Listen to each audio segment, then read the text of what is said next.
Welcome back to Breakfast with Bacon. We are excited that you're with us today. We have Doug Bacon, managing partner here at Throwing Words, whose last name inspired our series.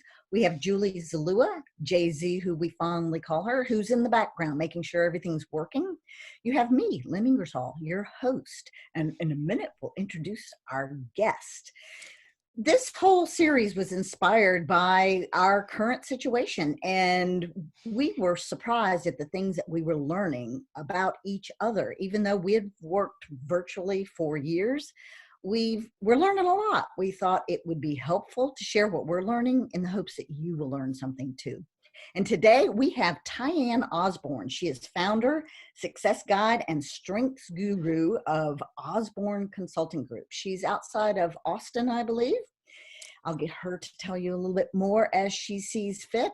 And she and Doug met through the Gallup Strengths Finder work. So she's quite the expert, and she's quite steeped in Gallup. And I would love to hear, TyAnn, how your strengths, I mean, since you're so well steeped in this, how have your strengths shown up during this unusual time in our world? Oh, Lynn, this has been a whole situation. So I know I'm not the only one. And this is what Doug and I were chatting about the other day, is that, it's one thing to say when everything's going well, oh, it's real easy to see how my strengths are showing up. And yeah, it's real clear. And it's a whole nother ball of wax when, kind of everything hits the fan and things are not going so well, to say, oh, here's how my strengths are showing up. And in fact, this is what I see a lot with my clients. I'm sure Doug does too, that people go to one of our trainings or have a coaching session with one of us, and then we talk about strengths, and then they might go back to their office and kind of put that stuff on the shelf, and then they're like, oh, well, that doesn't really apply to my real work, or that doesn't apply when the going gets tough. I'm like, actually, that's when it can apply the most, or that can be when it's most beneficial to you. So I will just say, and this is what Doug and I had been chatting about the other day, is that I think Doug was the one who pointed out 8 of my 10 top themes are futuristic in nature. And so guess what this whole pandemic situation has thrown a big kink into is anything futuristic. And so I will just say, and I'll put it out there for anyone who's listening, if you're feeling a little bit like untethered in this whole time, you're not alone. Like, welcome to the party. And so it has been a real interesting situation for me, and to help others navigate, like, what do you do when you are future oriented, and none of us knows right now what the future holds. And I think we all went into this thing thinking it would be kind of a 15-day, maybe 30-day, okay, now it's 6 weeks, okay, well, now who the heck knows, kind of situation. And here we are. Wow. So Yeah. Doug, you know TyAnn well. What do you notice? Oh, TyAnn is in so much trouble. Bless her heart. I mean, come on.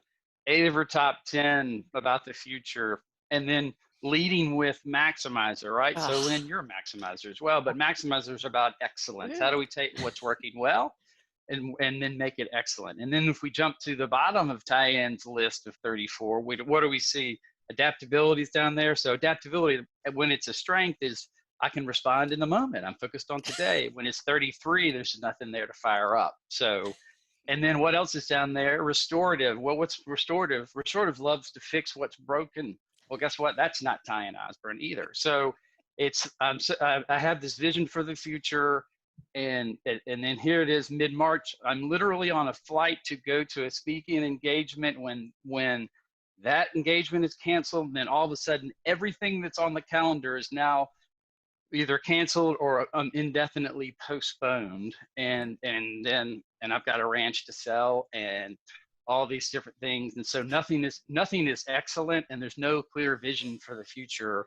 So bless your heart, TyAnn. Right, as we say in the South, bless my heart. Yeah, that pretty much sums it up, Doug. That's there you go. And but other than that, things are great. That's your positivity, right? You know, I was thinking about that because I'm a visual person too. What you can't see is behind me. I have this big bulletin board on the wall, and I have this great big year-long map. And I like to see everything I'm doing for the year mapped out. And I had all the engagements and all the clients and all the cities I was going to be at, and it looked beautiful. And I loved coming in and seeing that. And let me tell you, I had to take a big fat eraser. In fact, I took the thing off the wall because it was just blank. And so, yeah, and it is interesting, by the way, just a little strengths thing for anyone out there. Maximizer and restorative are inversely correlated. So if you have one high, the other is almost always low. And the reason is restorative likes to fix everything. They never made a problem it didn't want to fix. Maximizer's like, not worth my time. So Yep. that's where you see kind of that issue right now. Restorative's jumping in and fixing it. Maximizer's like, I'm not sure this is the best spend of my time. Right. And then number two, significance is like, do you know who I am? I was I was literally at the airport about to board and get an email that, no thanks, we don't need you coming to our conference. I'm like, but I'm already here. Yeah. No, you can just go home. And so that was a little bit of a significant hit right there. And what I was thinking about was so many of my themes are in that influencing bucket. And I really kind of think of myself like a generator of energy. And Doug's probably like, yeah, that's why we got to tone you down a little bit. But what helps me with that energy is I get restored by being with other people, especially professionally. I mean, that's why I love, being with you, Doug, once a year at Gallup. And I really look forward to that stuff. And so when that is canceled, it's a big hit to me.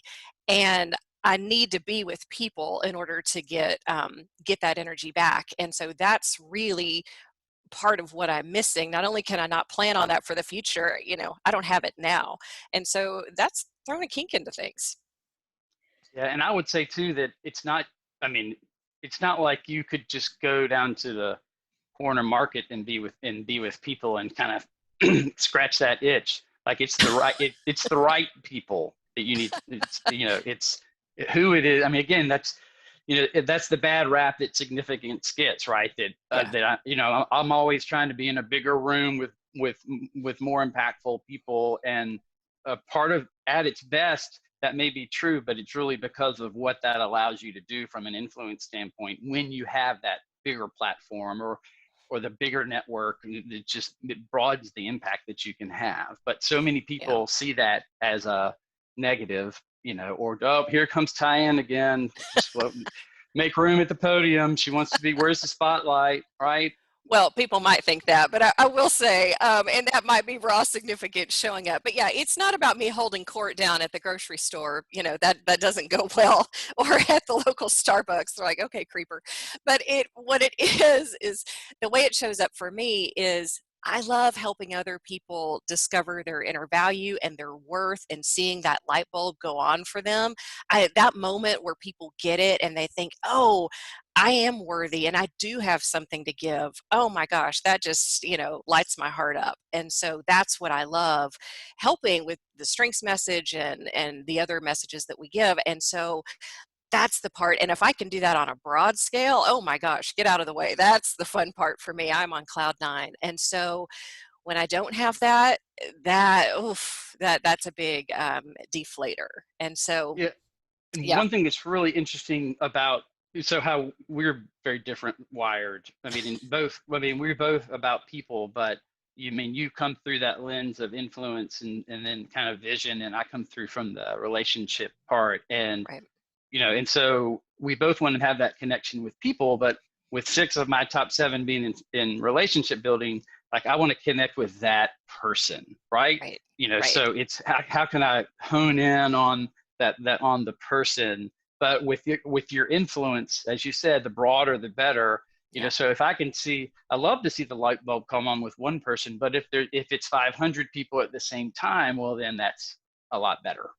Well, and think about it, Doug, how we're like the old church camp skit, deep and wide, right? And then together we're awesome. So I'm wide and you're deep. But how often have I called you to say, help provide me insight with this person, or I'm going to be meeting with this person, and, what's the best approach for them? Because that's really where you help me.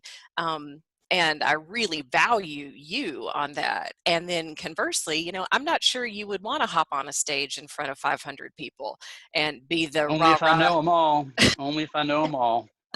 Yeah, I'm not sure you'd want to do that for 4 hours and, be the MC and the energy pump up. So that's why we help each other. There you go. So this is what I love about having two people steeped in the strengths finder and the strengths experts. Always great to be with you, TyAnn, and look forward to what's next. And when you figure that out, if you'd let me know, please. Always great to see you too, Doug. Thanks. And good to see you too, Lynn. Thank you so much for You're the welcome. energy you've brought, and we appreciate your tips. They were awesome. See you next time.